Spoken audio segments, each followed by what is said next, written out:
할렐루야.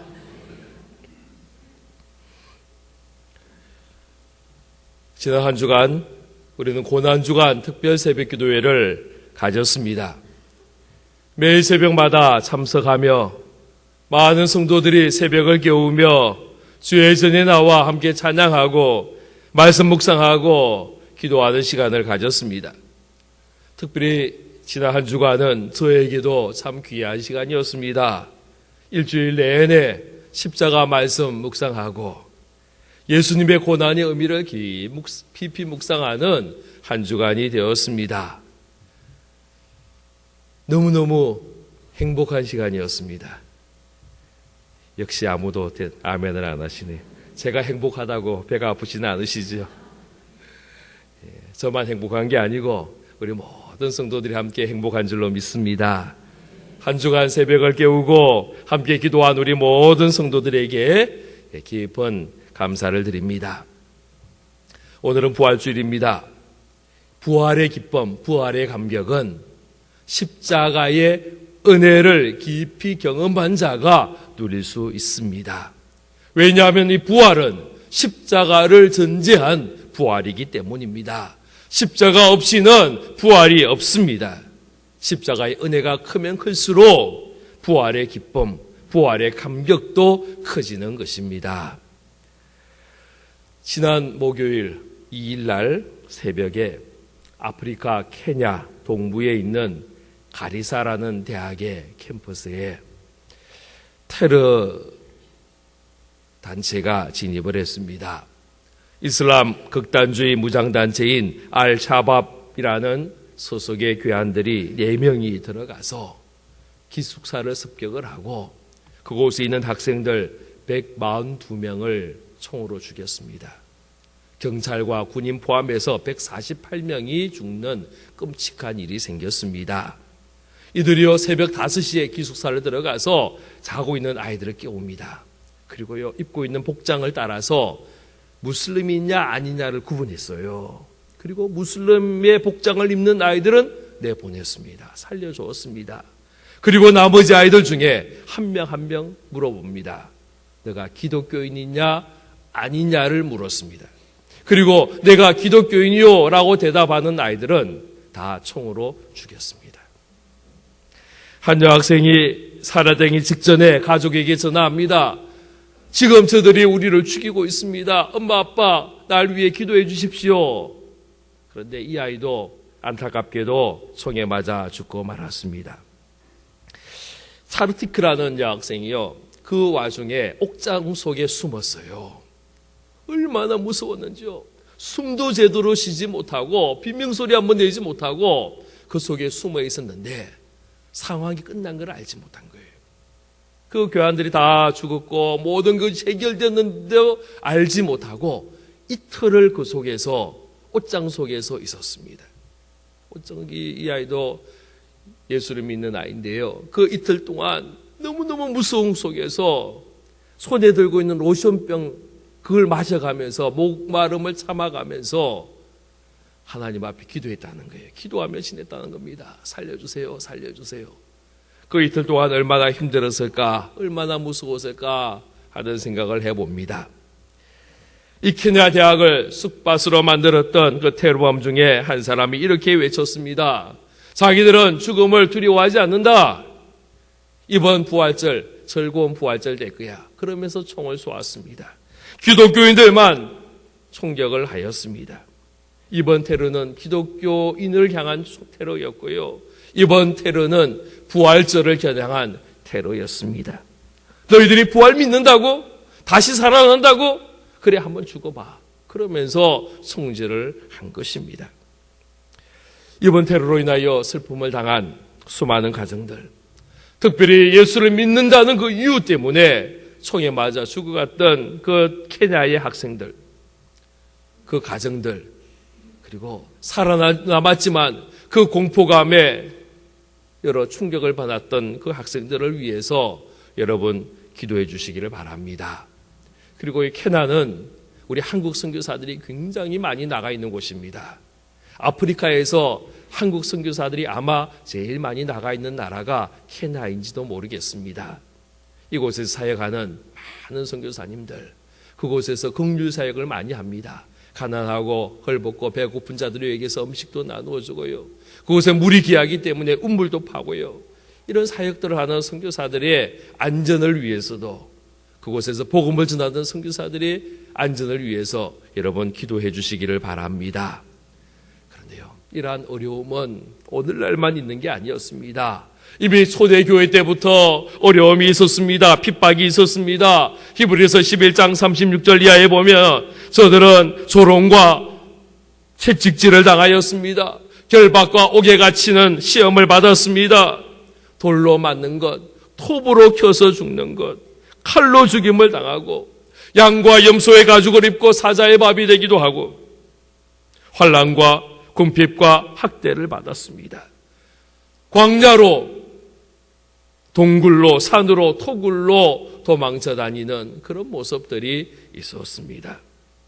우리의 믿음의 선배들, 신앙의 선배들이 이러한 어려움 속에서도, 수많은 환난과 핍박 속에서도 저들의 그 믿음을 굳게 지킬 수 있었던 그 이유는 저들에게 부활의 소망이 있었기 때문임을 믿으시기를 바랍니다.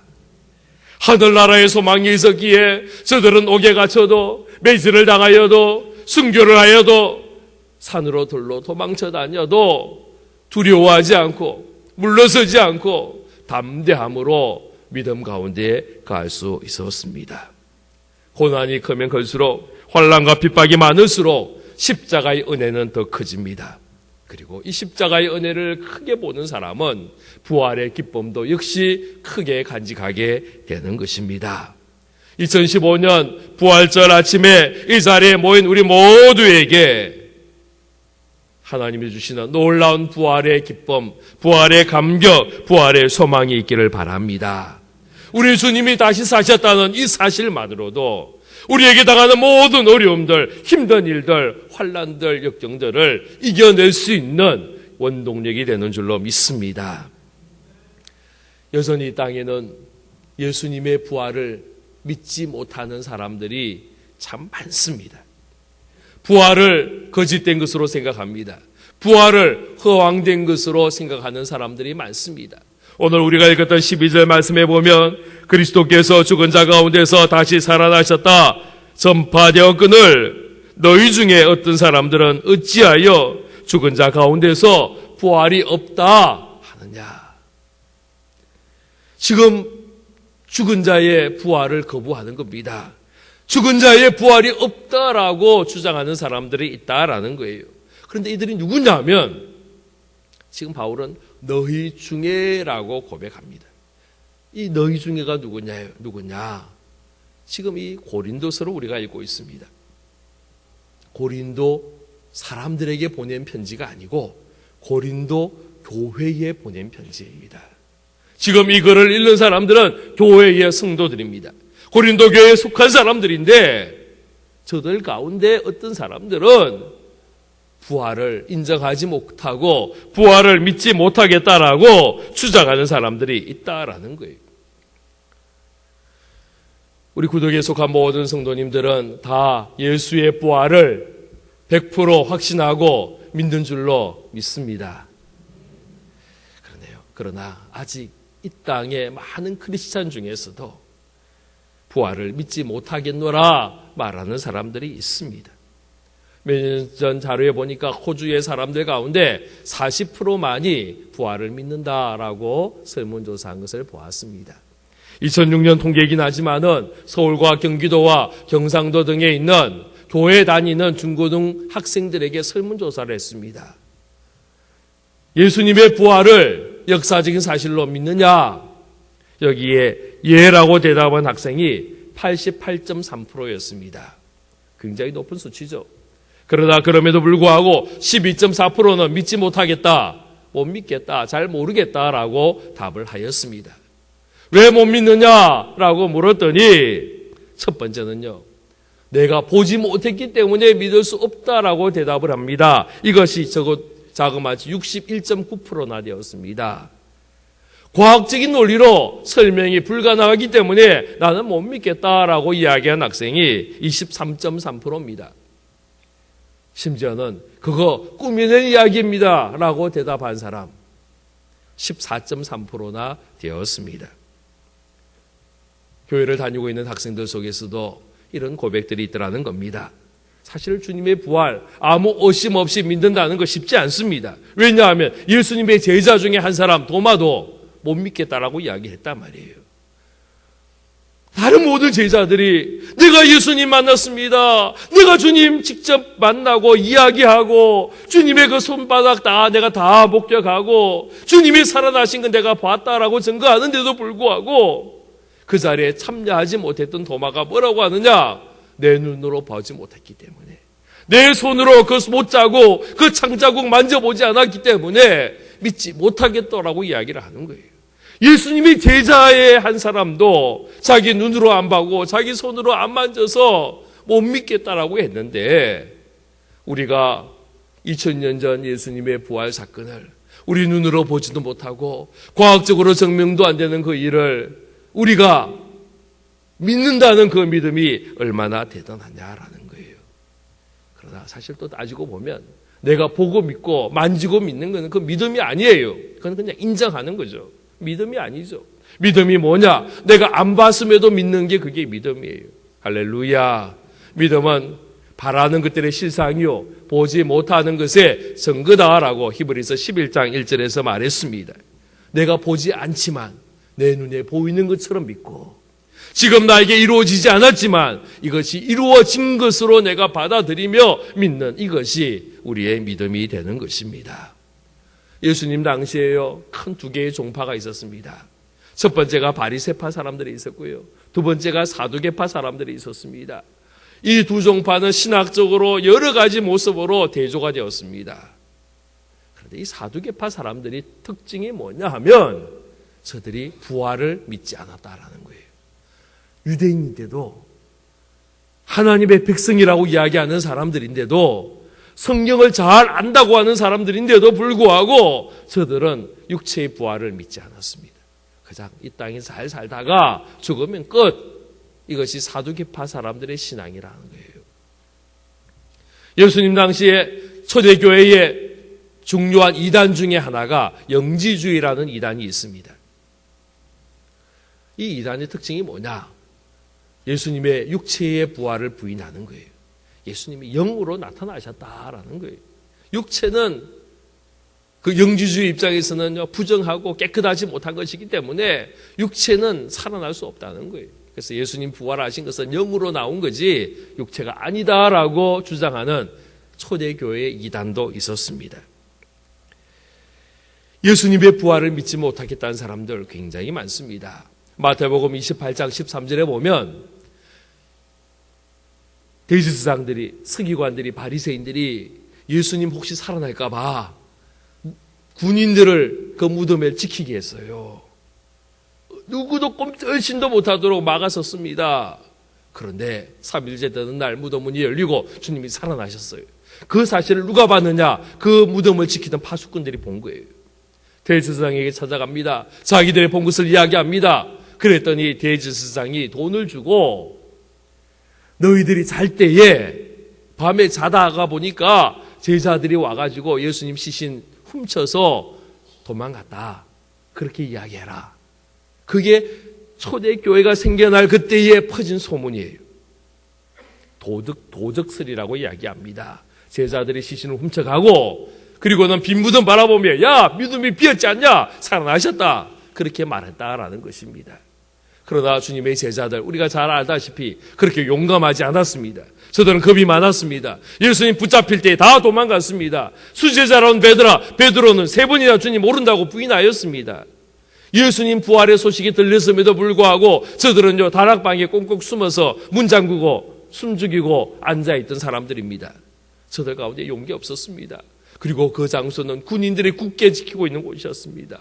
어느 누구도 가까이 갈 수 없는 곳이었다라는 겁니다. 여러분 생각해 보십시오. 거짓을 위해서, 만약 저들이 거짓말했다면, 다른 데 숨겨놓고 빈 무덤이라고 이야기하고 예수님이 부활을 안 했는데 부활했다라고 이야기한다면 저들이 그 거짓말을 위해서 죽을 수 있겠느냐라는 거예요. 예수님의 제자들 다 순교했습니다. 요한만 순교 안 했지. 그러나 요한도 얼마나 고생했어요.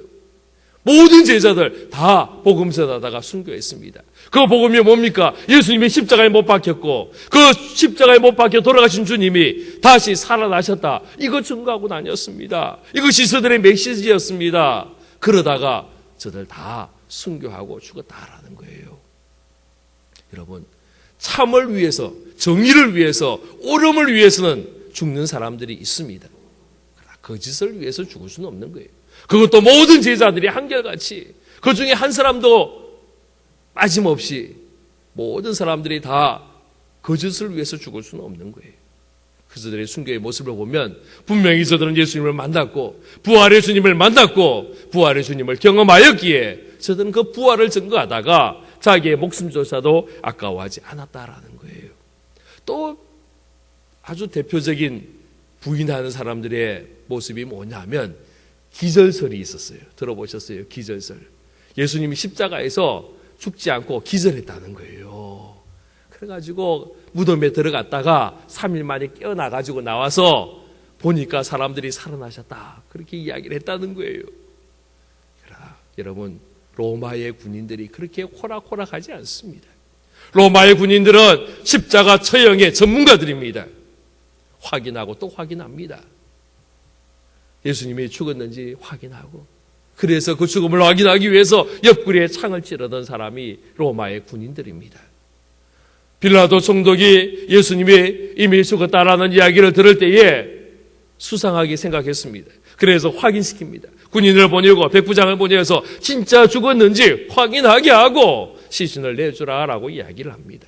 몇 번이라고 확인했다라는 겁니다. 어떤 사람이요, 만약 십자가에 달려서 기절을 했다가 살아나도 그 무거운 돌을 아마 옮기지도 못했을 거예요. 무덤 문을 막고 있는 돌멩이는 한두 사람의 힘으로 움직일 수 있는 돌멩이가 아닙니다. 아주 무거운 돌 바위가 그 문을 가로막고 있었습니다. 예수님 기절한 것이 아닙니다. 우리 주님의 죽음은 완전한 죽음이었고 우리 주님의 부활은 완전한 부활임을 믿으시기를 바랍니다. 만약 부활이 없었다면, 부활이 지금도 없다면 우리는 어떻게 될까요? 오늘 말씀을 통하여 바울이 역설적으로 부활을 설명하며 만일 부활이 없다면 예수님이 다시 살아나지 않았다면 5번, 6번 반복하면서 이야기를 합니다. 13절 말씀 보십시오. 몸에 부활이 없다면 우리 주님의 부활도 없다라고 말합니다. 14절에 보면 예수님의 부활이 없다면 우리의 전파하는 것, 우리가 전도하는 것 다 헛것이고 우리의 믿음 생활도 다 헛것이고 우리의 예배도 다 헛것이다라는 겁니다. 15절에 보십시오. 예수님이 살아나지 않았다면 우리는 거짓말쟁이가 되고 맙니다. 17절에 보십시오. 예수님이 부활하지 않았다면 우리는 여전히 죄 가운데 거하는 사람이 됩니다.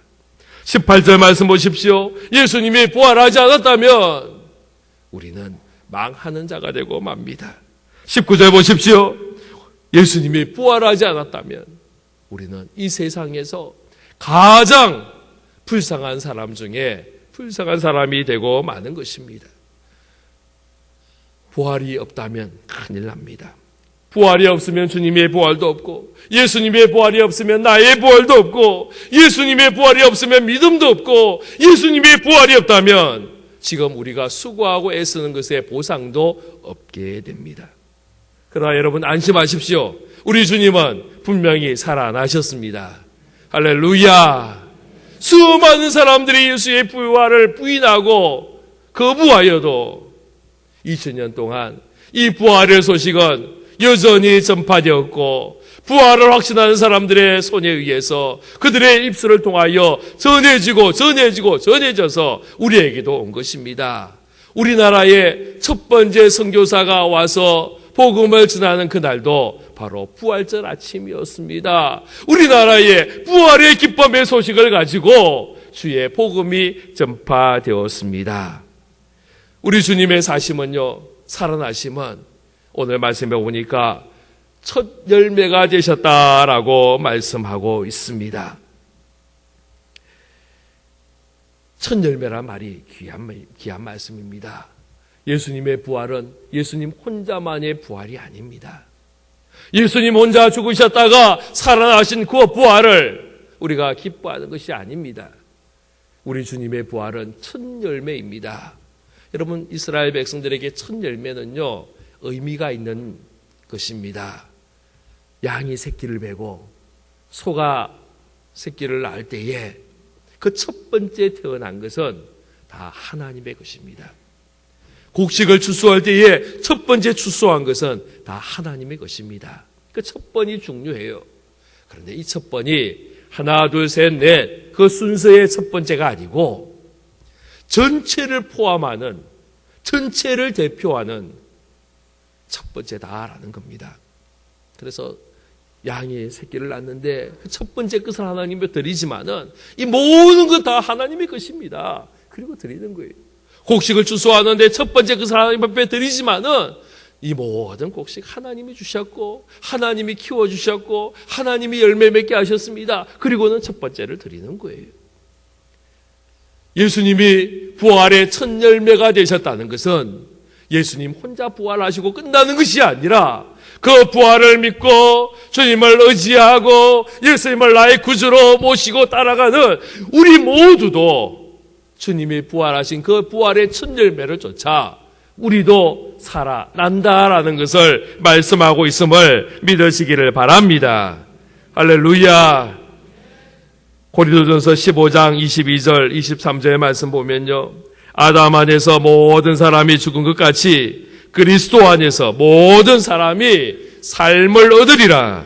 그러나 각각 자기 차례대로 되리니 먼저는 첫 열매인 그리스도요, 그 다음에는 그가 강림하실 때에 그리스도에게 속한 자다 말씀했습니다. 우리 주님의 부활을 따라 우리 모두도 주님과 함께 부활하게 되는 것입니다. 예수님의 부활 2000년 전 역사적 사실만으로 끝나지 않습니다. 물론 분명한 사실입니다. 주님의 부활 중요합니다. 3일 만에 살아신 주님 너무나도 귀합니다. 그러나 그 부활이 첫 열매가 되어서 나에게도 연결되고 주님이 살아나셨기에 나도 살아남을 확신하기를 바랍니다. 이것이 부활의 소망입니다. 이 부활절 아침에 이 부활의 마음을 가지고 소망을 가지고 주님을 의지하며 따라가는 우리 모두가 되기를 주의 이름으로 축원합니다. 기도하겠습니다. 주님 감사합니다. 주님 사랑합니다. 날 위하여 십자가 지시고 돌아가시고 우리를 살리기 위하여 3일 만에 무덤 문 여시고 살아나신 우리 주님을 찬양합니다. 경배합니다. 영광을 돌립니다. 우리 주님이 부활의 첫 열매가 되심으로 주님이 살아나셨기에 우리도 살아남의 소망을 갖습니다. 부활의 소망을 간직한 자로 이 땅을 이겨내게 하여 주옵소서. 염려와 근심과 환난 속에서 원망과 불평이 아니라 하늘의 소망 바라보며 믿음 가운데서는 우리의 모습되도록 은혜 내려 주옵소서. 아직도 이 땅에는 주의 부활을 알지 못하며 인정하지 못하며 믿지 못한 자들이 참 많습니다. 아버지, 우리가 부활의 증인의 삶 되게 하여 주옵소서. 우리가 믿는 이 부활 사실을 저들에게 나누며 베풀며 전하는 증인의 삶을 살 수 있도록 은혜를 다하여 주옵소서. 그래서 이 땅에, 이곳 대신동에, 이곳 부산에, 온 누리에 주의 부활의 소식이 전해질 수 있도록 허락하여 주옵소서. 특별히 케냐의 어려움의 소식을 들었습니다.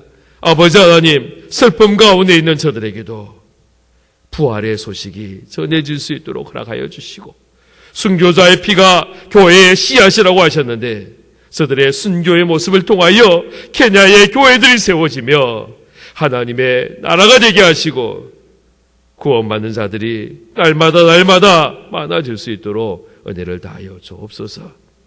예수 그리스도 이름으로 기도하옵나이다. 아멘.